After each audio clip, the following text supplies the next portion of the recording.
उत्तर प्रदेश ग्राम रोजगार सेवकों के लिए राहत की खबर सामने आई है। उनके 2 महीने का लंबित मानदेय अब जारी कर दिया गया है, जिनसे उन्हें आर्थिक राहत मिली है। इसके साथ ही यह भी कहा जा रहा है कि जनवरी में जो बचा हुआ मानदेय है वो भी जल्द उन्हें मिल जाएगा। इस खबर ने ग्राम से रोजगार सेवकों के बीच एक उम्मीद की नई किरण जगा दी है, लेकिन इसके बावजूद वो खुश नजर नहीं आ रहे हैं। ग्राम रोजगार सेवकों का कहना है कि जहाँ लंबे समय से उन्हें मानदेय नहीं मिला था, वह सिर्फ 2 महीने का मानदेय ही क्यों जारी किया गया है। इन कर्मियों का कहना है कि इतने कम मानदेय से जो आर्थिक तंगी है वह दूर नहीं हो पाएगी। कई ग्राम रोजगार सेवक लंबे समय से इस संकट से जूझ रहे हैं और ऐसे में उनकी उम्मीदें कहीं ना कहीं टूट रही हैं। इस विषय में प्रदेश अध्यक्ष भूपेश सिंह ने कुछ अहम जानकारियां दी। अटल टीवी से बातचीत में उन्होंने बताया कि सरकार द्वारा 2 महीने का मानदेय जारी करने के कारण बजट और वित्त व्यवस्थाओं से जुड़ा हुआ है। भूपेश सिंह का कहना है कि सरकार की तरफ से पूरा प्रयास किया जा रहा है कि जल्द से जल्द बाकी का मानदेय भी जारी कर दिया जाए, ताकि ग्राम रोजगार सेवकों की समस्याओं का समाधान हो सके। भूपेश सिंह ने आगे बताया कि उन्होंने इस मुद्दे को सरकार के सामने उठाया है और उनकी अगली रणनीति यह है कि बचा हुआ मानदेय भी जल्द से जल्द जारी हो सके और संगठन इस मामले में लगातार प्रयासरत रहेगा और सरकार से अधिक वित्तीय मदद की मांग करेगा, ताकि ग्राम रोजगार सेवकों को उनके पूरे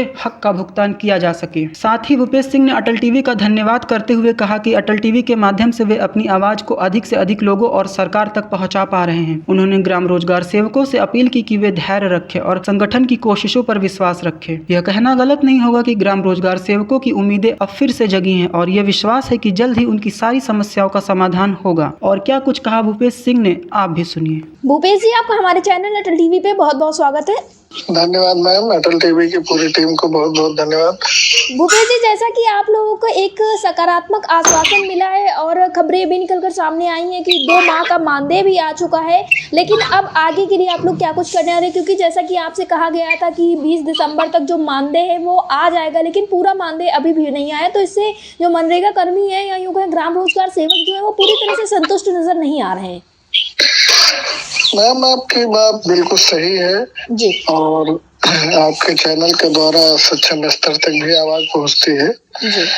जो 148 करोड़ रुपए भारत सरकार द्वारा जारी किया गया था, वो पैसा राज्य सरकार को प्राप्त हो गया है। विभागीय कार्यवाही पूरी हो करके जो मनरेगा का अकाउंट है जवाहर भवन में, उसमें धनराशि प्राप्त भी हो गई है। जी।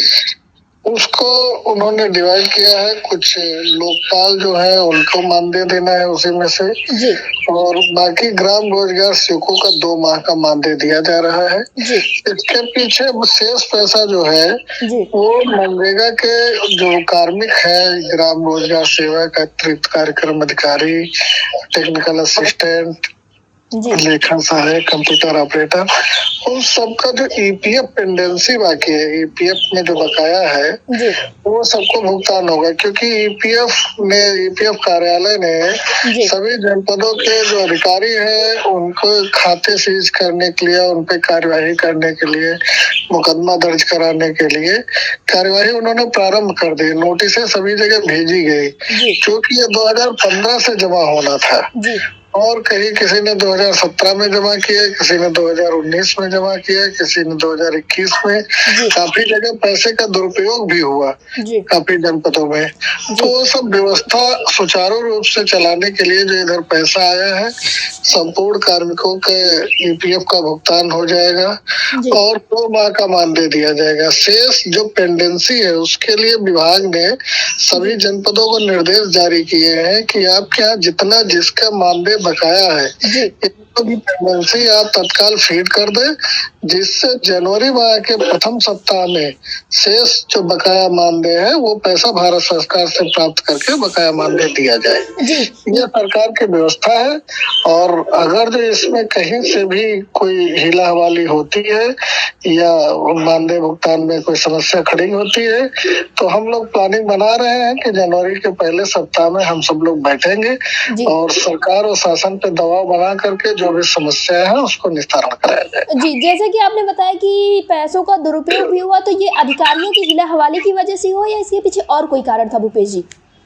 पैसा जो है उत्तर प्रदेश सरकार से, यहाँ से कई जन, ऐसा नहीं पूरे प्रदेश में सभी जनपदों में हुआ है, कुछ जनपदों में ऐसा हुआ है कि पैसा यहाँ से आहरित कर लिया है जनपदों ने, तो कहीं डीजल में, कहीं कार्यालय में खर्च कर दिया गया है, कुछ और उसको ईपीएफ के भुगतान नहीं किया गया है, कुछ जगहों पे अभी भी पैसा पड़ा हुआ है उनके अकाउंट में, लेकिन ईपीएफ खाते में नहीं डाला गया है। तो वो सब जानकारी जुटाई जा रही है यहाँ शासन के द्वारा कि आखिर कहाँ पर क्या स्थित है।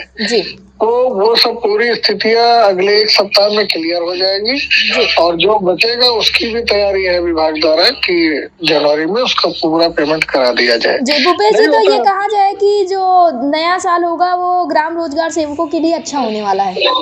जी बिल्कुल, हर एक दिन हम लोग नई उम्मीद से काम करते हैं और जब विश्वास और भरोसा और संघर्ष जिस दिन खत्म हो जाएगा उस दिन कुछ उम्मीद ही नहीं रहेगी। उम्मीद की किरण हम लोग देखते हैं तभी आगे बढ़ते हैं। तो उम्मीद के सहारे दुनिया टिकी हुई है, हम भी टिके हुए। हमारी आपसे भी उम्मीद है कि आपके चैनल के द्वारा शासन सरकार तक हमारी आवाज पहुंचे, कर्मचारियों तक हमारी बात पहुंचे और अपने मनरेगा कार्मिकों से भी कहेंगे कि उम्मीद का दामन मत छोड़िए, ऐसे ही चलते रहिए। जीवन एक संघर्ष है, कभी ना कभी सफलता जरूर मिलेगी। जी भूपेश जी, अटल टीवी से जुड़ने के लिए धन्यवाद।